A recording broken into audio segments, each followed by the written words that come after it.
پھر اس کے بعد بڑی اہم بات، ہم سوچتے ہیں کہ جی اس بار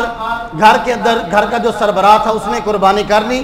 وہ کہتا ہے میں نے اپنی قربانی کر لی، اب اگلے سال میں اپنے کسی بچے کی طرف سے کروں گا یا اپنی بیوی کی طرف سے کروں گا یا اپنی بیٹی کی طرف سے کروں گا۔ تو یہ بھی بات یاد رکھیے، اگر پچھلے سال گھر کا سربراہ صاحب نصاب تھا، اس نے قربانی کی ہے، اگلے سال پھر وہ صاحب نصاب ہے تو اس کی قربانی لازمی ہوگی۔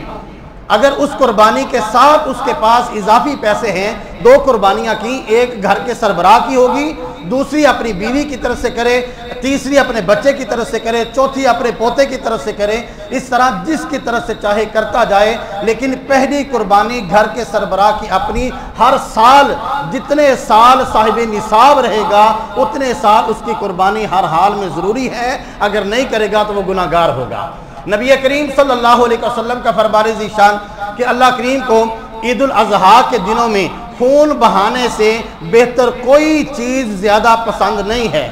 ہمارے بڑے مفتی اٹھتے ہیں، او جی اتنے جانور قربان کیے جاتے ہیں تو کیوں نہ اتنے پیسے کسی غریب کی مدد کر دی جائے۔